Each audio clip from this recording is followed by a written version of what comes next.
Hi, I've often been asked by students, right, how to use PED concept or the price elasticity of demand concept in an econs essay question or case study question. So today we're going to look at a very popular question where there is an event called a GST increase and how the GST increase, right, will lead to an increase in price and quantity. And the question was to ask what will happen to the total expenditure consumers have on a good, right, given the increase in GST. And usually what the question will do is it'll hint to you, right, that you need to consider how it might affect different goods differently. So as you can see from this question, right, explain how an increase in GST affects the consumer's expenditure on different types of goods shown on the screen behind me, right? So to answer this question, right, the first thing we need to do is to recognize that GST, right, is a form of an indirect tax and is an ad valorem tax. So as an indirect tax, it will shift the supply curve vertically upwards by the vertical distance equal to the tax per unit.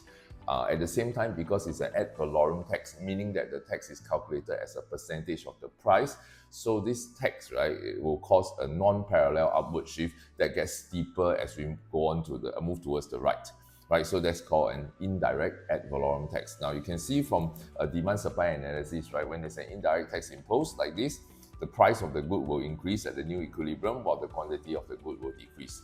Now you can see on the right side of the screen, right, that the calculation of total expenditure, which is price times quantity, right, will be indeterminate because with a rising price and a falling quantity, right, so the product of the two may rise or may fall. And whether TE rises or falls, right, ultimately depends on the relative magnitude of change of these two variables, P and Q, from a proportionate point of view. So whether the quantity decrease is more than proportionate to the increase in price or whether it was less than proportionate. So in order to help us understand this, right, then we need to use the concept of price elasticity of demand. Now, how do we do that? So for instance, right, you see on the screen now we have two demand curves. The one on the left is a demand curve that has a gentler gradient that represents the a good, right, that has a more price elastic demand. Perhaps maybe this good has many more substitutes available, or the proportion of income spent on the good is rather high, right? So on the right, you will see a diagram that shows the demand that has a steeper gradient. This is a good that has a price inelastic demand. Maybe this good is much more of a necessity, or this good has very few close substitutes, for instance. Now you can see from the diagram, right, that when you have the supply shift to the left, now I've used the similar supply shift. The magnitude of the shift is identical in the two diagrams.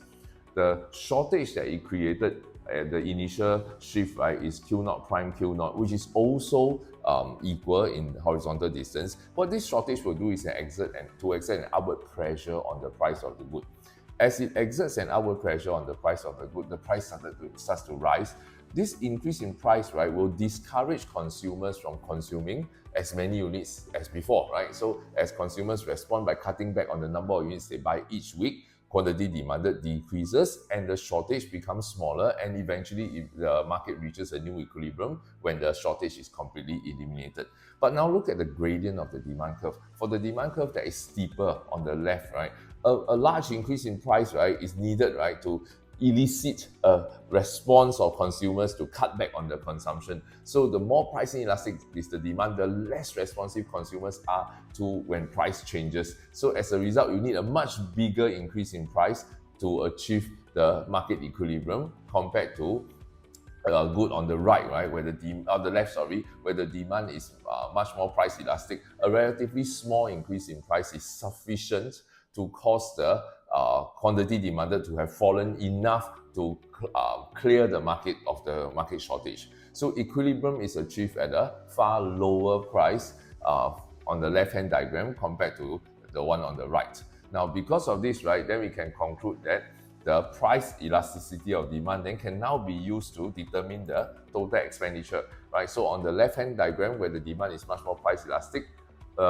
quantity demanded would have fallen much more proportionally than the increase in price, resulting in a fall in total expenditure of the good.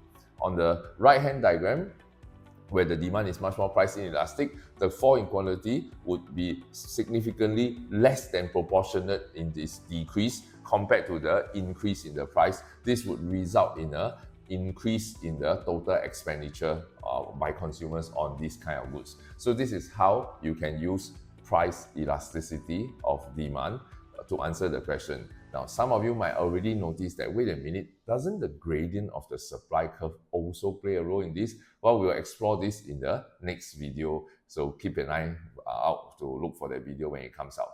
All right, have a good day.